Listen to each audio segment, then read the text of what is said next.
The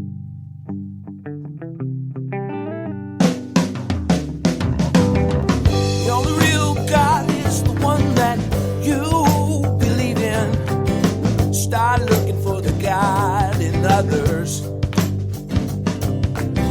And if you find you're tuning into a wave, well then I don't know much about being saved.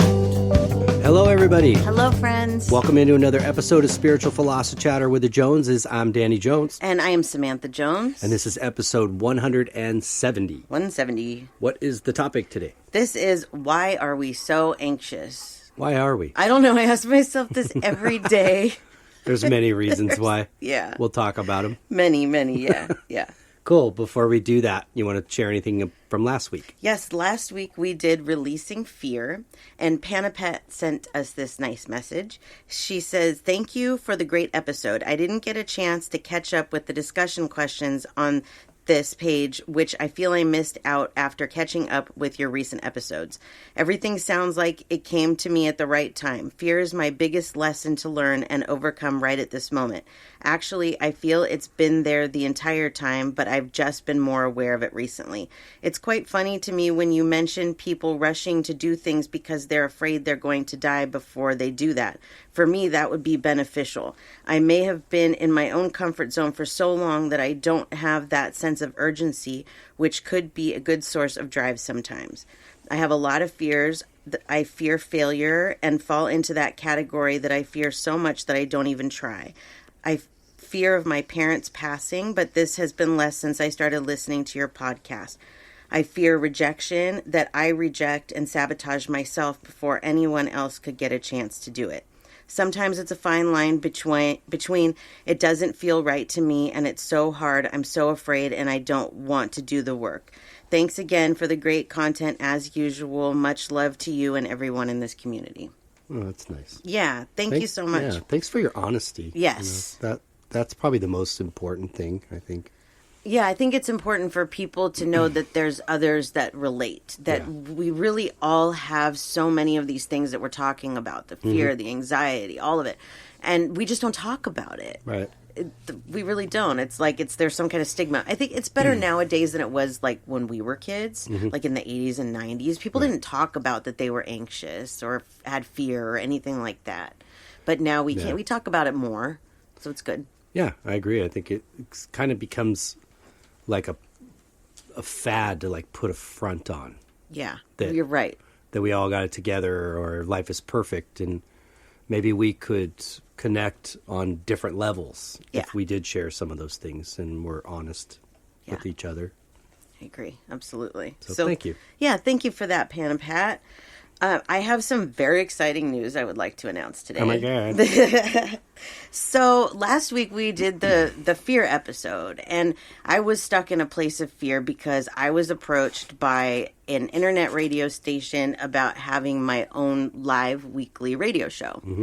And I didn't know how this was going to go, what I was going to do with this, and it caused a lot of stress and anxiety, but as it turns out, I will be having my own radio show come November. Now, it's just a 13-week trial. See how it goes, how we do. But we're going to be doing live calls. So I'll do live readings on the air and a whole lot of different things. So cool. I'm very excited about it.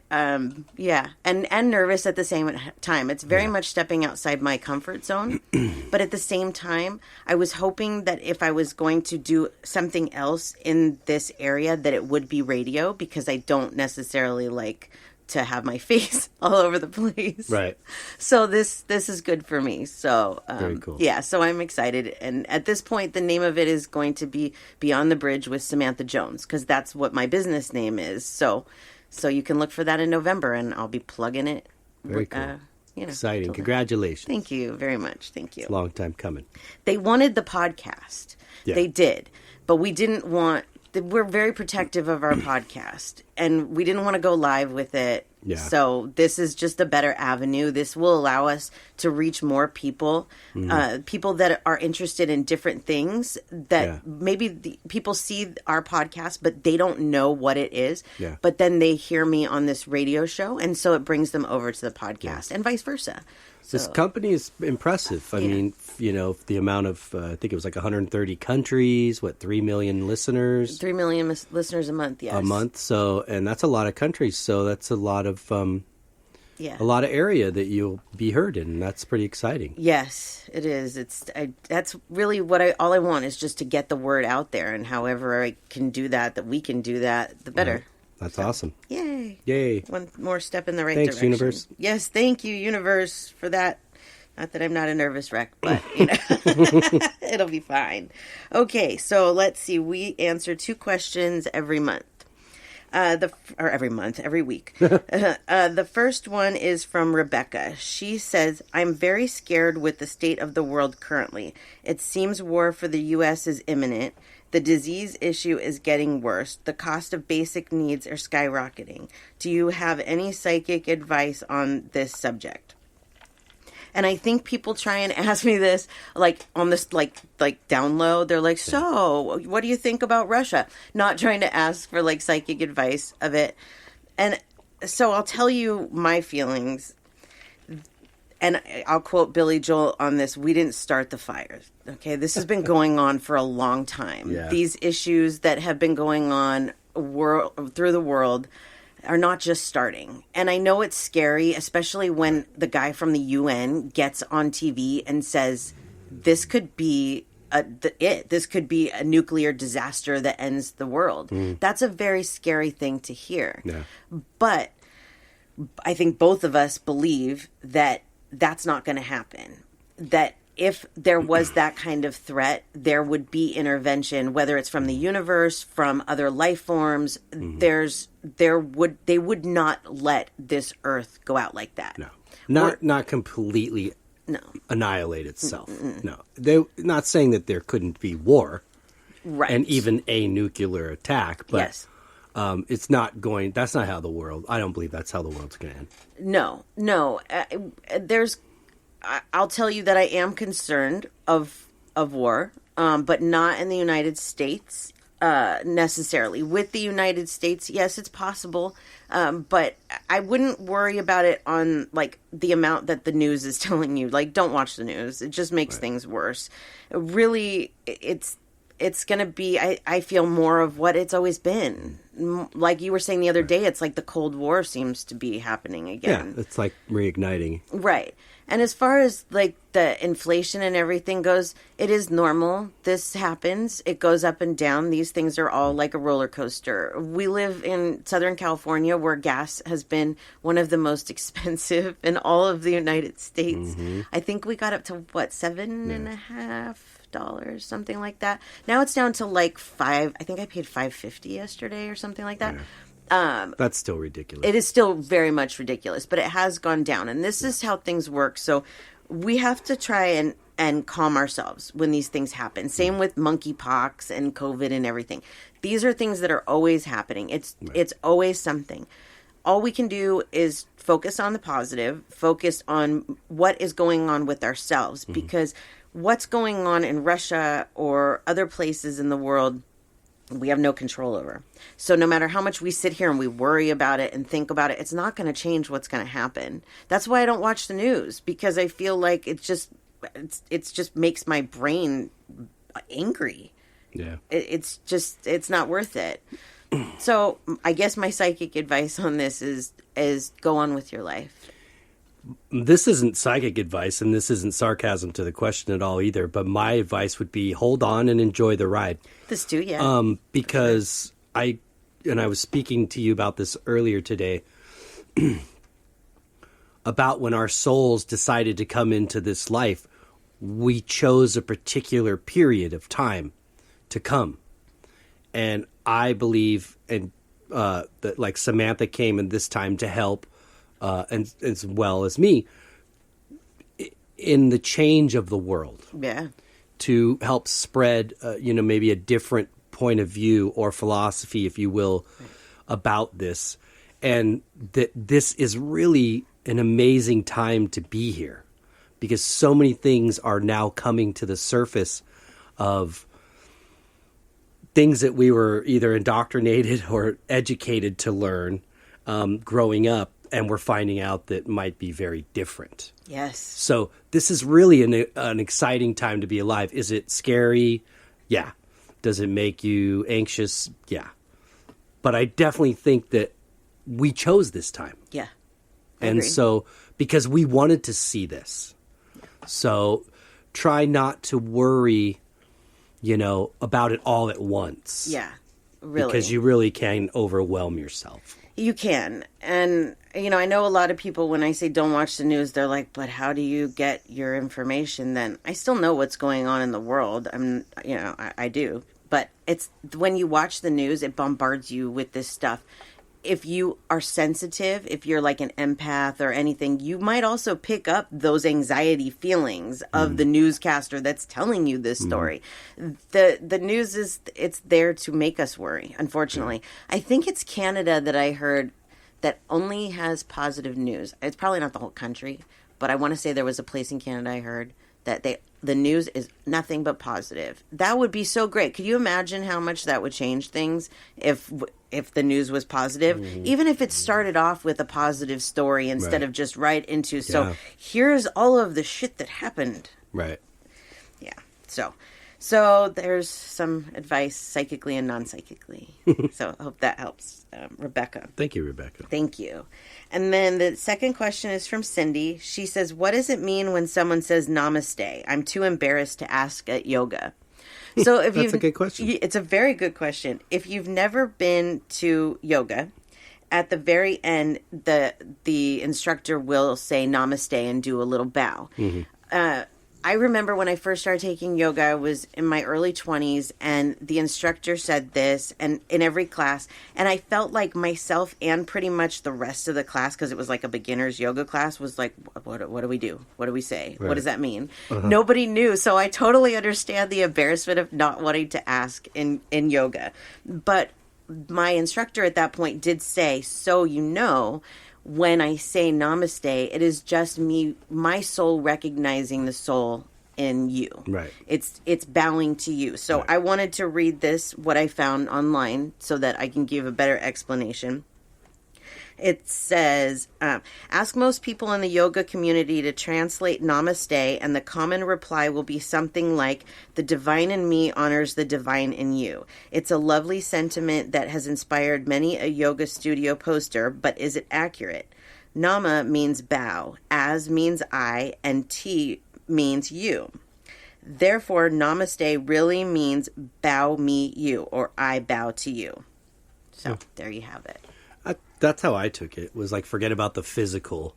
Yeah. Let's recognize the soul, the spirit in each other. Exactly. In a loving, respectful way. Absolutely. Because that's really, we're a body with a soul. Yeah. And so what you're saying is, I see beyond the package. Yeah. I see what's inside of you. And I appreciate that. Yeah. I agree. So there's our questions for the week. So very good. Thank you, Rebecca and Cindy. Thanks, Cindy and Rebecca. Okay, and then we do a reading every week. All right, so this morning I received a message from Patricia. We talk about Patricia a lot on the show. And she asked if I would be able to help with a dog that has gone missing and really doesn't have an owner. And so she says, this dog was given the name Gypsy Rose after she showed up last Saturday morning at a horse rescue.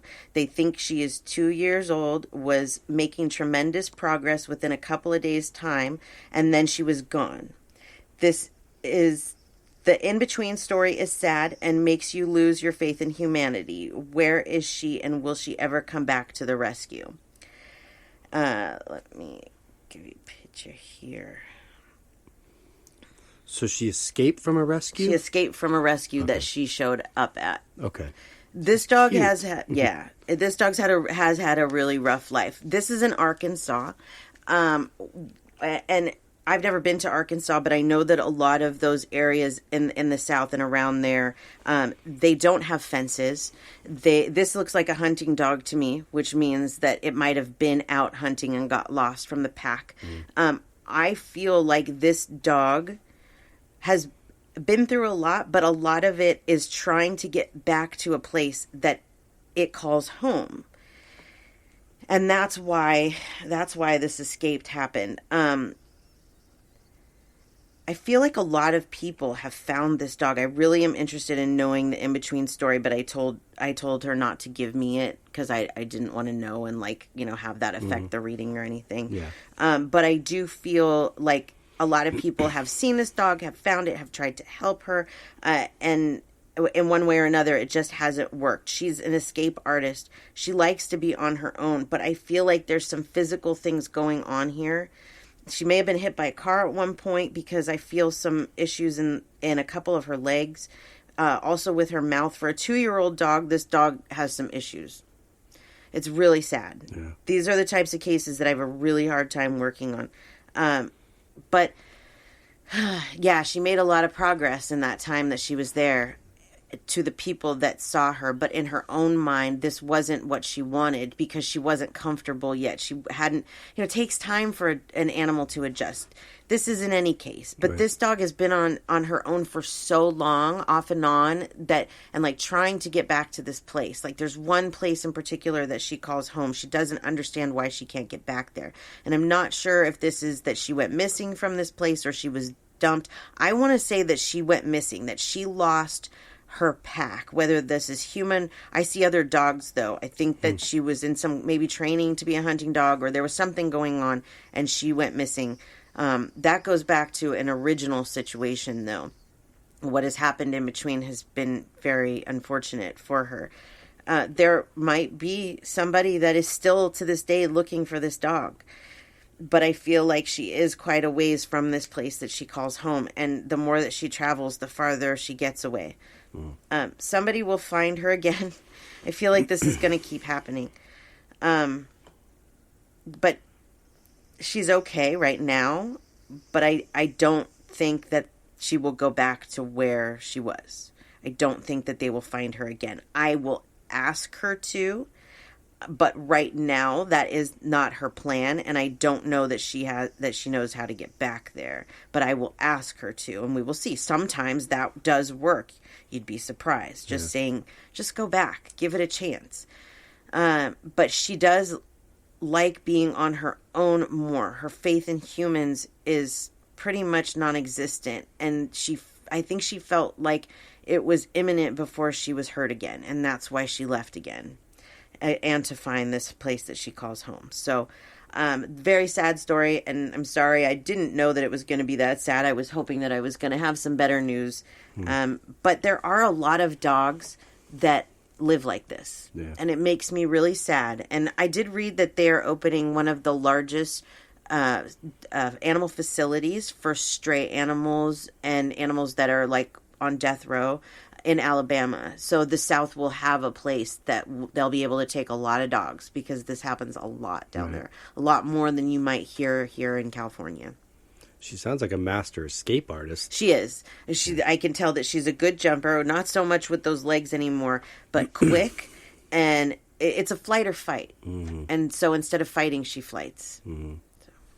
So I'm sorry, Patricia, I wish I had better news, but I hope that she will find somebody at some point that is able to help her in whatever that capacity is. Yeah. So anyways, okay. And then one more thing before we go on to the episode. Let's give our info real quick. Okay. So you can find me at SamanthaJonesPsychicMedium.com. You can reach us at the podcast at spiritualjoneses@gmail.com, or on social media, look us up at spiritualjoneses. Mm-hmm. And for you? Yes, for my art, djonesartcollection.com for the web, and at djonesartcollection for Instagram, Facebook, and TikTok. Yay. And that's it. Fabulous. All right.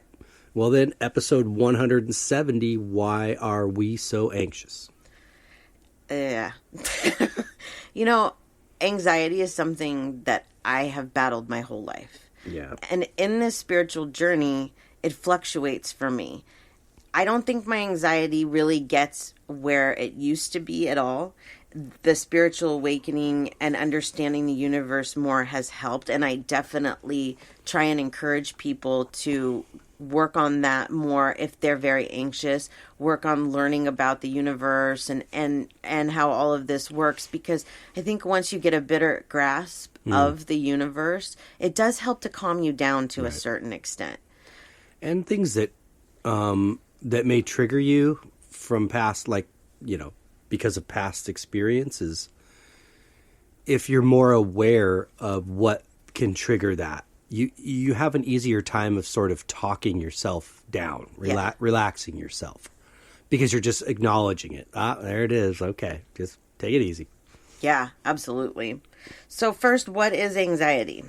Anxiety is a feeling of fear, dread, and uneasiness. Anxiety can be a normal reaction to stress, like when you're facing problems at work or making a big decision, or anxiety can be a disorder where it doesn't go away or can get worse over time.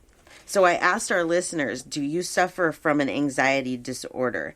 Like, have you been diagnosed? And 61% of the people that took this poll said they have been diagnosed with an anxiety disorder. Wow. That's a lot. That makes me really sad. Yeah. 18% said that they haven't been diagnosed, but they know that they have anxiety.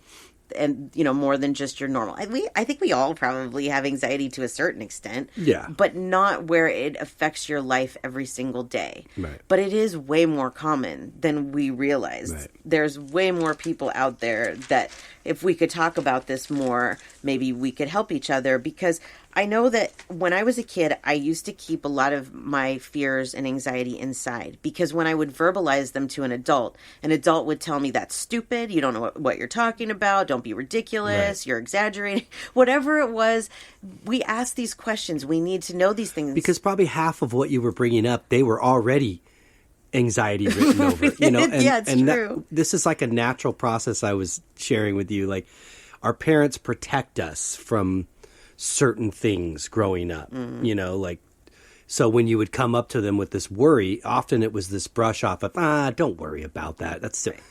When I know full well now, it were worried. definitely was in their mind. Yep. Even something like death, instead of teaching our children that this is something to fear, not to give them license to go out and be reckless and end their life early, but don't be afraid. Right.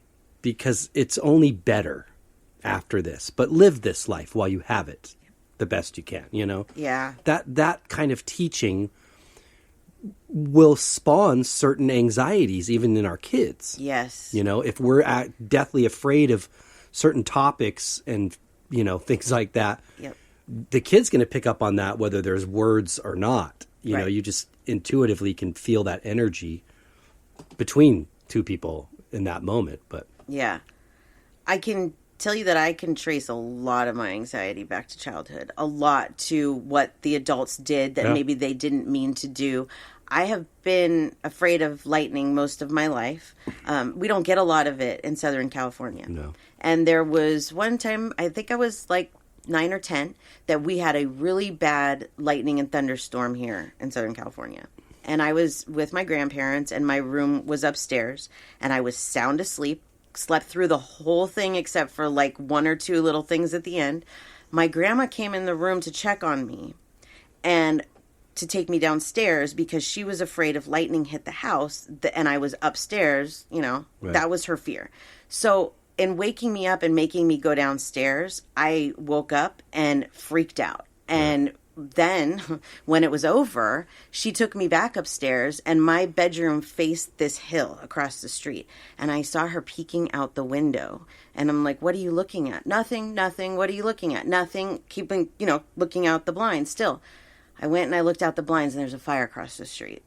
So this sparked a huge fear in me to the point when I moved to Las Vegas and they have monsoons all the time, which people are probably seeing a lot of right now. Yeah, there is a lot. This is what it was like. What you're seeing right now in Vegas is what it was like when I first moved there. And I was terrified. I didn't know this. I would be in my car and I would start crying. I've gotten over it to the most part, but she did a lot of damage to me with those two things. She didn't mean to, Right. but she was scared. She was anxious. And because of her anxiety and her You were fears. feeling it. You could Yes. pick up on it. Exactly. And we do that to our kids and we don't even realize it. It sucks. True. And then they carry it. And then we, them, have to find a way to get over it. Yep. And I think that's probably one of the most important parts for us as adults is to figure out what it is that are causing these things. Like, I did acknowledge that this was what brought on my fear of thunder and lightning, but at the same time, because of the fire and everything, it was a logical fear. It wasn't like I was just being ridiculous. Like, I also used to fear a plane crashing into the house because I heard that on the news once. Kind of irrational, but again, you know, we have to take a look at these things and see where they come from and try and fix them. I did see in my research that 1 in 5 people suffer from debilitating anxiety. That's a lot. That's a lot. If it controls your life that much, it's a lot. Yeah. Yeah, I think it, and I've known some people that, not many, but I've seen a couple situations where it can literally freeze them in their tracks. My grandmother was the worst. Yeah. She was the worst that I know. Every single thing was a worry. And I don't know where that really came from with her, but she definitely spread it on to me and my mom. And it's not a fun thing to have to deal with. I've been fighting it my whole life. Yeah. And I probably will continue to. But there you have that. Let's see. So what gives you anxiety? I asked our listeners this. The number one thing. Any guesses what the number? Not surprising. Number one thing is money. Yeah. Money is, oh man. If we didn't have money, life would just be, it would be different, but it would be so much easier. Yeah.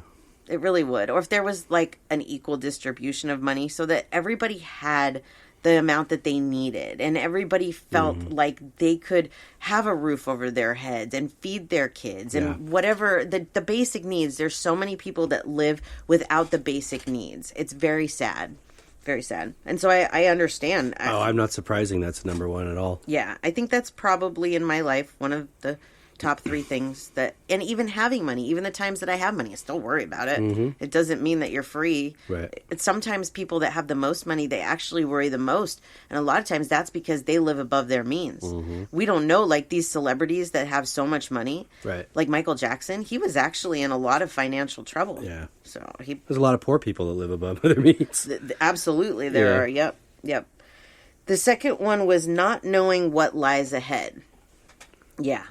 We had a talk last night, and I think it was the next one was fear of the future. So I think it was like those 3 things that were kind of what we were talking about that brings on the anxiety and the fear. I'm a psychic, and I don't know what lies ahead for me. Yeah. I know bits and pieces, but I don't know like when something bad is going to happen. I can feel it a lot of times, but sometimes things just hit out of the blue too. Yeah. So I have a very high anxiety because I don't always know what lies ahead. So I can understand too that without abilities, you have that anxiety. Yeah. One of the ways that I have tried to help myself is I do realize that I have a baseline anxiety level. I have a place that I am at every day. It is not relaxed, unfortunately. I'm hoping that one day it will be. I'm working on it. Right. But that's the whole idea, is to work on it. Because you said earlier, like I'll probably fight that my whole life. And I thought, well, I don't know if it's fighting. I think you're just working at getting better, you know. There's just so many pieces to it. Yeah. So many things she made me afraid of. Yeah. So yeah. Anyway, so there's that baseline of anxiety. So for me, as a psychic, when something might be happening for me, if there is going to be some kind of warning, I will be either way more anxious, and you see it. You see, even when there's something like a question that's asked, if I get anxious over it, it's a no. It's a big fat no. So I know when my anxiety gets worse that I need to be concerned, or it's a no, or whatever. Right. Or if I'm completely calm, if I'm completely ridiculously calm, then I know, well, why am I so calm? Because it's not like me. I would love to be that calm, but again, there's a baseline. Yeah. So I suggest that everybody find their baseline of anxiety. The way that I did this is something I've only done over the past few years, and I have not been doing it as much lately, and I need to, is I ask myself when I feel myself getting anxious, is this your normal anxiety? Right. Is this your baseline? What does this feel like? When I started it was, what does this feel like? Take account of how you feel right now. How does your body feel? How does your mind feel? And take notes on that, or whatever. Figure out your baseline that way. And that really has helped me. And I do that a lot of times when I get anxious. Yeah. Yeah.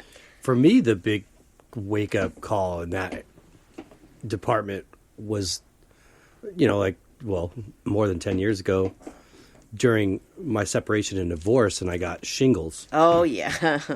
And that's when I realized I have to do something internally different when I start feeling this overwhelm feeling. Yeah. Yep. Because shingles is not fun. No, I got it too. And I'm young to have had that, Usually it doesn't come until later. But. Yeah, you got that when we first started dating. Mm-hmm. So that was, almost 10 years ago. So yeah, you were early 40s. I got it in my late 30s. Yeah. And we both struggle with it now. Yeah. They say that you get it once and it goes away. That's not the truth at all. We both take medication because when we stop taking the medication, we break out in shingles.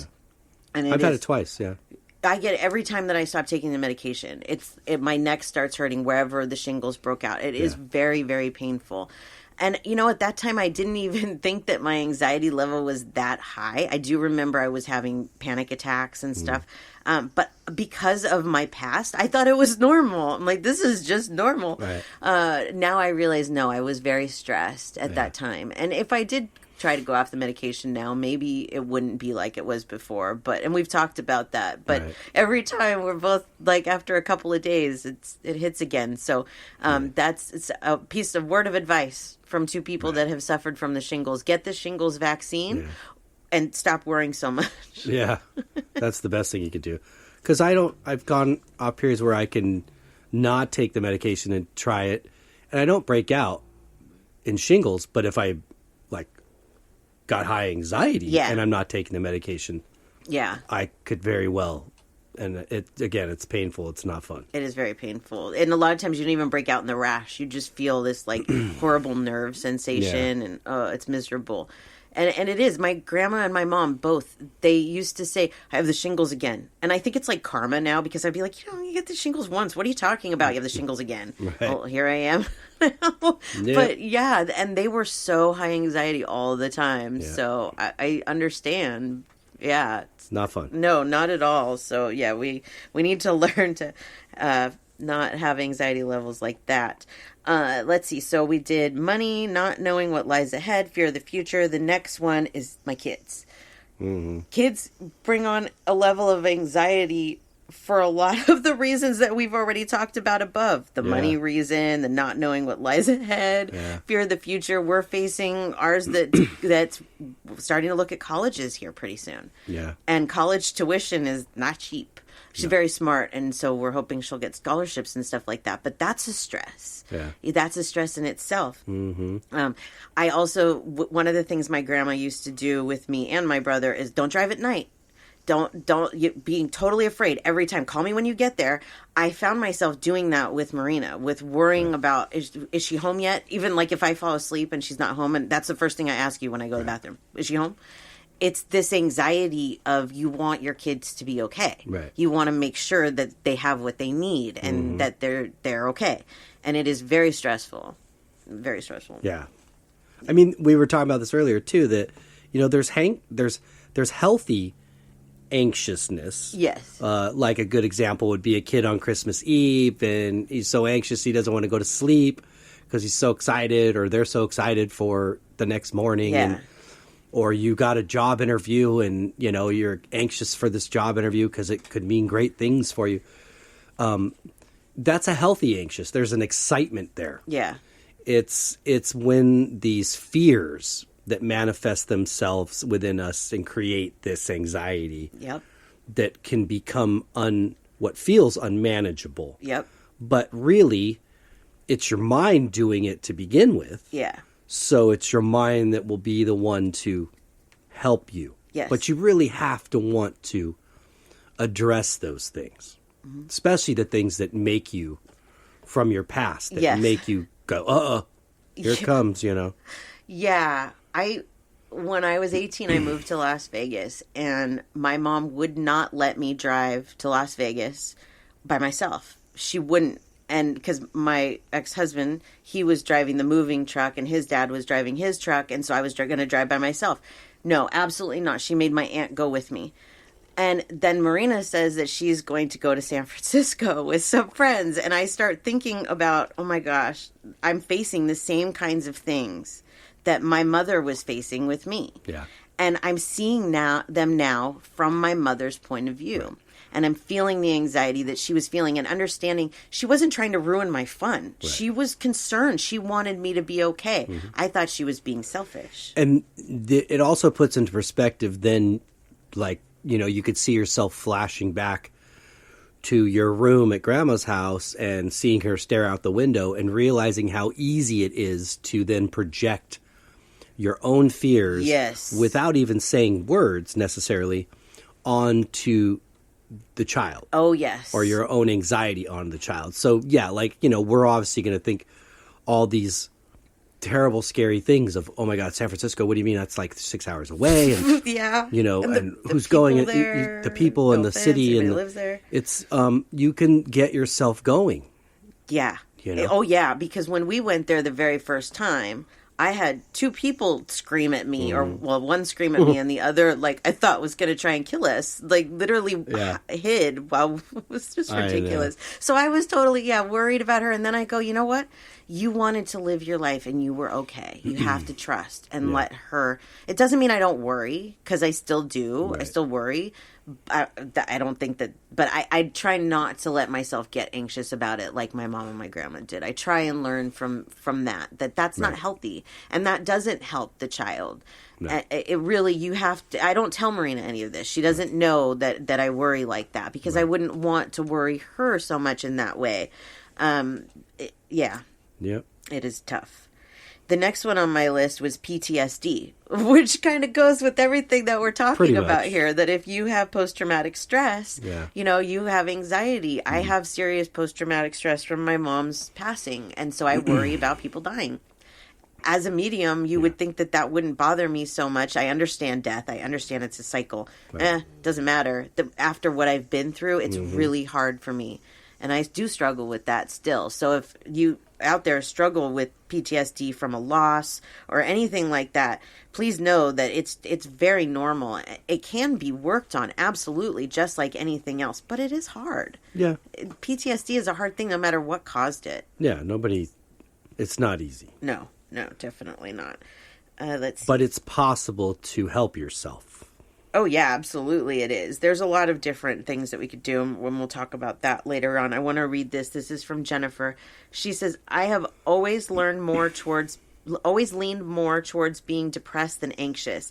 Lately, though, I have been more anxious. My job is causing anxiety for me, and it used to be an anxiety outlet. Other things are causing anxiety too, but the job is one of the top 3. Yeah.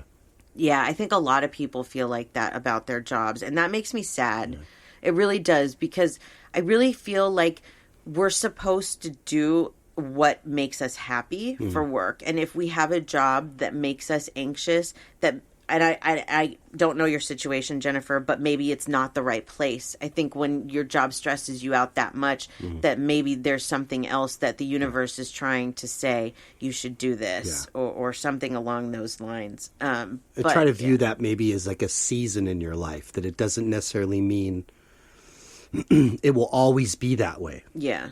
Because it wasn't that way for you before. Yeah. So there is a way to get back there. But it's a season. Maybe there's something to learn from this for you. I don't know what it is, but that's what you have to search for, you know? Yep, absolutely. So let's see. I also asked our listeners, what happens when you're anxious? What happens to your body? Because like we were talking about with the shingles, it really affects us physically. And a lot of times we don't even think about that side of thing. The most said things were restless or tense. So right now, and I've done this a couple of times on the show, but people that have a lot of anxiety and tension, they will understand why I say this. Recognize right now, where are your shoulders? Are they up by your ears? Is your jaw clenched? Is everything tense? If it is, relax it. We don't even realize most of the time that we're doing that. Right. I clench my jaw, and it's the worst habit, but I don't even realize that I'm doing it most of the time. And that makes us more tense. When our bodies are always tense, it's like we're preparing for something. Right. We're just a ball of tension. So we have to think about that throughout the day. I really have tried lately to be observant about that with myself. Is my jaw clenched? Are my shoulders relaxed? If they are clenched, I relax everything, take some deep breaths, and try and relax. And that helps some of that physical tension. For sure. I love those kind of meditations where you can just sit there and focus, like, starting with your toes. Yeah. And then your feet, and then your lower legs and your upper legs. And really paying attention to your anatomy and what each part feels like. It's amazing if you just sit and concentrate on one part of your body, how you can really start to feel it. Yes. That particular part, and not even considering the other parts.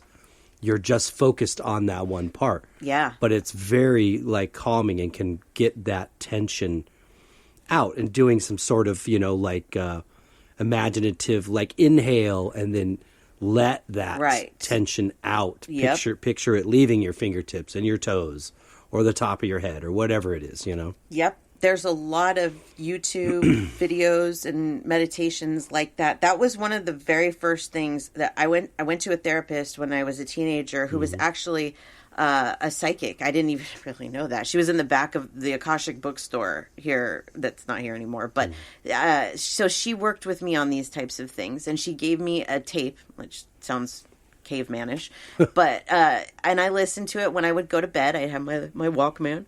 And it was like that. Relax your toes, and very peaceful. And I would fall asleep before I even got through most of it.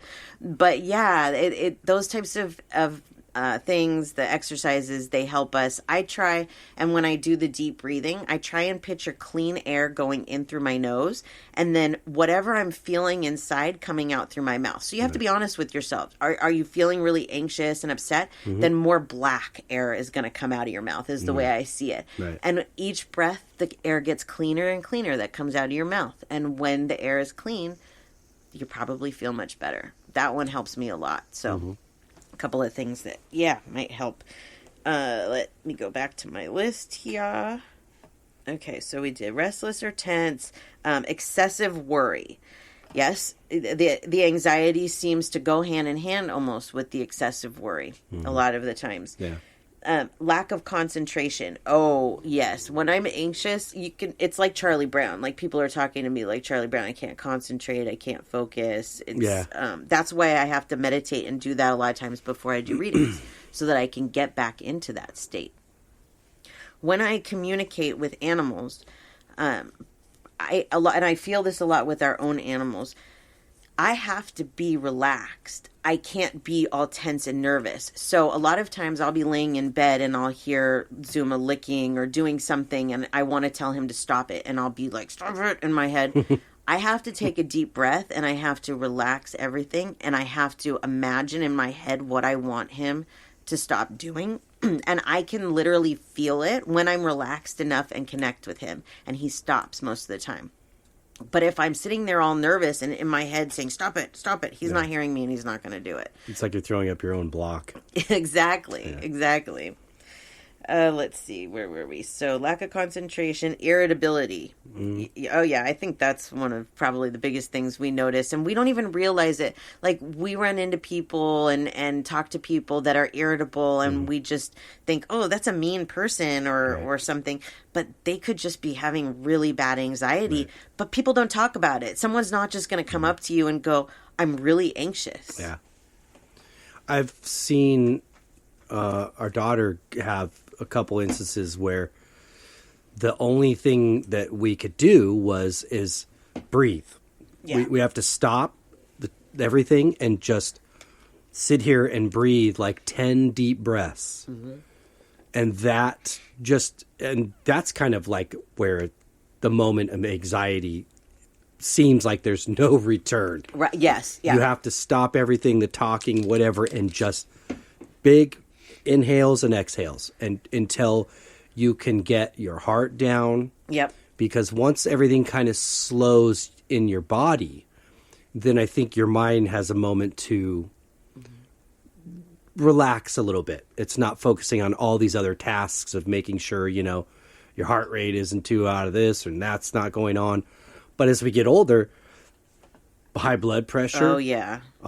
These are, which I don't have, and I'm really, at this point, I don't, which is, I can't believe it, because I feel like what I've been through in my life, I should have skyrocketing Well, I don't blood either, pressure, but I think one of the reasons, and I realized this with my friend Lynn that passed, is you drink a lot of water, and that helps the flow of the blood and everything. So that could be one reason. But but I also think that because of the spiritual stuff that we do, you're not as anxious as you used to be. No. And you're not as anxious as a lot of people that I know. Right. So that helps you in that area. But high blood pressure runs in my family. Heart disease, stroke, heart attack, all runs in my family. So like, Goose Fraba.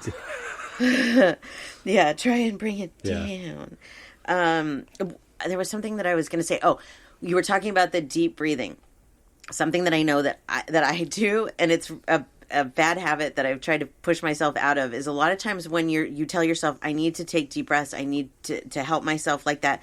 A lot of times you'll go, that's not going to work. It's not going to work. I'm far past that point. Or even when you're doing it, it's not happening quick enough. You have to, that's all part of the calm, exactly. The calming process. Yes, it takes time. You have to fight that side of you that wants to stay there. Yeah. Because this sounds kind of insane, but in some strange way, a lot of us are familiar with anxiety. Oh, yeah. We're familiar with stress. Yep. And it can feel safe or I don't know if it's safe, but it's familiar. Yeah. As where uncertainty of the future or the unknown is simply what it says. It's unknown. Yep. That can cause, this. So I think maybe out of sometimes that fear, we race back to anxiety because it's familiar. You're right. But it's doing harm to us as our bodies, you know? In that wanting to fight yourself as you're trying to calm yourself, that's the same thing as meditation. Yes. For me, a lot of times, it's like, okay, great. Yeah, I have this great vision. All of a sudden, I'm like, did I remember to do take that out and move that over there? And, and then I'm like, stop. And I have to stop myself. Mm-hmm. I get into like taking control of myself. Yes. Of my mind. And saying, you can worry about that in 5 minutes when we're done. Yeah. But right now, I need you to focus. So in those moments of, I don't want to, you can't do it, it's not working. Yeah. Stick with it and tell yourself, just focus. Yeah. And try this. Yep, I agree totally. You will get there. It takes that willpower, that push to just push through that voice that's telling you I can't do this, because you can, because you will get to that point. You will. Let me read a couple of other of these really quick. Let's see. Physical symptoms like headache or body pain. When I'm anxious, when my level of anxiety is really high, I will just be one giant headache. And it's a lot of times because I clench my jaw. Yeah. Feeling frazzled or overwhelmed, heart palpitations, sweating, shaking. I shake really bad when I'm nervous. Feeling tired or weak. So there's some other symptoms that our listeners feel. So let's see. We have like 10 minutes left. How to help ourselves. Let's talk about that, because that's really how we get past this. We need to get out of our heads, and we've talked about the meditation part of it and the breathing part of it.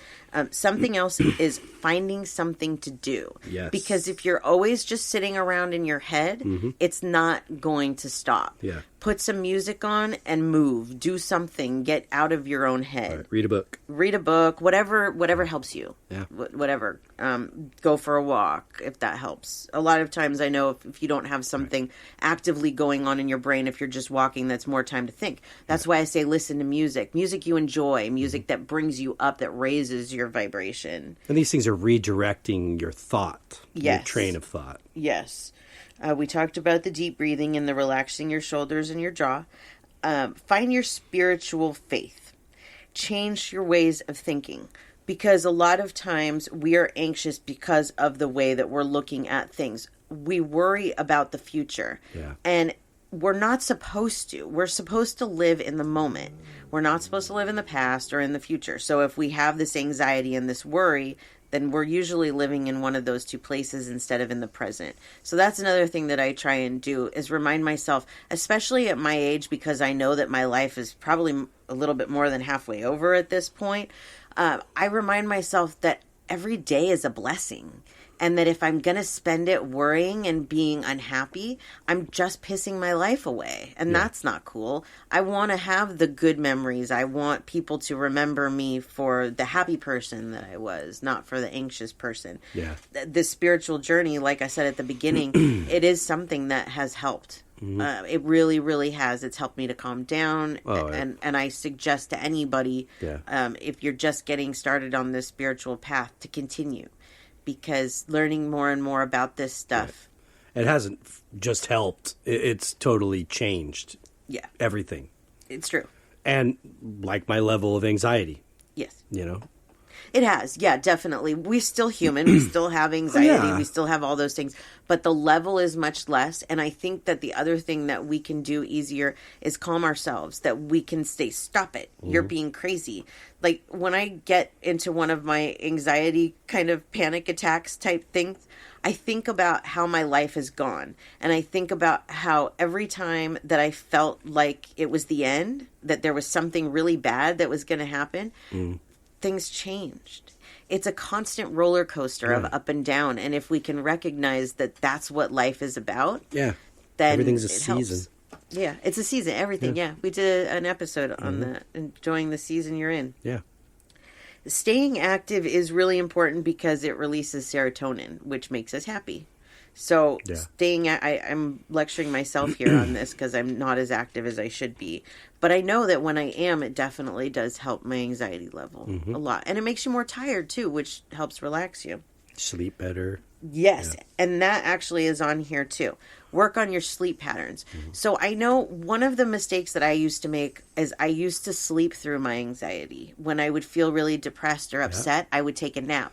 I was sleeping more than I was awake. I'm sure there's a lot of people that relate to that, yeah. Yes, which makes it hard for you to actually sleep when you're supposed to be sleeping. Right. It also messes with your head.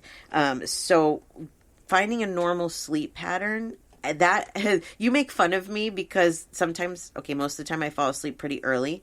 But I have taken some steps to make sure that I can sleep good at night because that is really important to my mental health and to my job. Sure. So I turn my phone off usually around 7:30.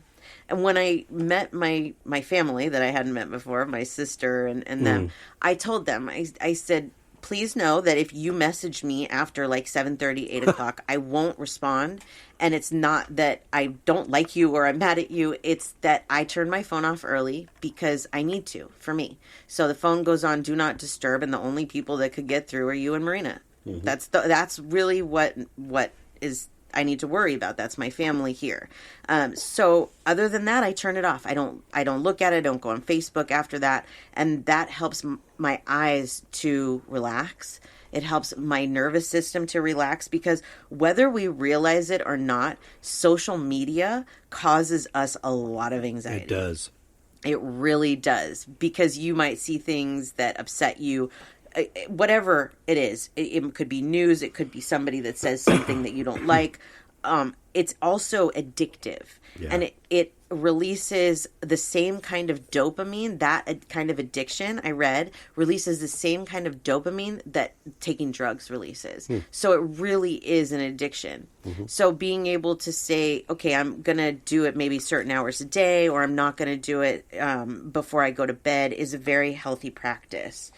Also, avoiding caffeine and large meals. I stopped drinking caffeine at about 6 o'clock, which probably is kind of late, but it does work for me. Because, you don't want all that caffeine. And then you have a large meal in there. We eat really early, too. We get made fun of for that one, too. But I prefer it because I don't want to go to bed right after I eat. No. That's not good. Then it sits there. Yeah. And they say that if you do that, you have nightmares. I'm not sure if that's true. Like, if you go to bed in a full stomach. I don't know if that's true. But I don't remember most of my dreams, period, so. Yeah. Let's see. What else can we do to help our anxiety? CBD. is Yeah. a great way of helping. I don't know. It's not legal in all states and countries at this point, Right. but it does help. I give our dogs hemp oil before bed, and it helps to relax them in a natural way. Yeah. It is It's very effective. Yeah, you can't overdose on it. Nope. It's not going to hurt you in any way. There's no psycho effect. No. You don't feel anything mentally. Most people don't realize that we have a part of our brain where it's like a cannabinoid center, and we might be lacking in that area. And so the CBD and even THC can help in that area of our brain. So you're not doing something bad for yourself. You're actually doing something good for yourself. It comes from the earth. So things that come from the earth are very helpful. Absolutely. Yeah, and eat properly, that helps too. But I think really a lot of it is mind over matter. It really is. It's learning how to calm yourself, learning what's important and what's not important, what you can and can't control. Yeah. There's just so much that we can't control. And so we just have to relinquish that kind of what's the word I'm looking for here? That control. We have to just allow the universe to progress our lives in the way it's supposed to, not beat ourselves up about the past, and all of these things will help us with our anxiety. It really is mind game with yourself. It's bizarre. I read something in this that said that pretty much millennials are just balls of anxiety. That they're just between social media and the state of life when they were growing up. They grew up a lot in the recession and stuff like that, that they are constant balls of anxiety. I could see that. Yeah. I also feel like, according to my beliefs, is that, we are all connected.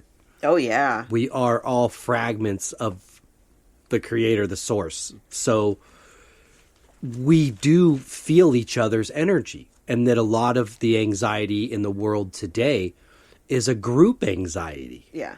When, like, we're talking about the state of affairs with, other countries, and how does that raise or lower anxiety amongst the population? Yep. I even think when certain things come along, like catastrophic events, how animals can sense certain things. I think humans can too. I can. And we collectively will feel that anxiety. So you might feel this sort of fluctuation or notice this amongst your friends on social media. Yeah. For example, like, oh, this person seems to be going through kind of like this similar feeling or thing. Yeah. Or there seems to be a lot of loss right now, lately, yeah. This is all can affect your mind, which can raise your anxiety. Yes. And I do believe that we are connected that way, and that we will feel those things throughout time together without really maybe most of us knowing what it is we're feeling or why we're feeling it. I agree. Absolutely. Yep. So let's all try and work on our anxiety a little bit this week. Yeah. See if we can bring our anxiety level down, redirect when we start to feel anxious. If those panic attacks come on, do the deep breathing. Let's just see how it goes. Yeah. Try it this week. Good idea. It's a good challenge for all of us. I agree. Yay. Good job. You too. Well, before we say goodbye to everybody, would you like to share your our page also? Yes. One more time? So you can find me at SamanthaJonesPsychicMedium.com. If you would like to message us at the show, it's spiritualjoneses@gmail.com. And on social media, you can find us at spiritualjoneses.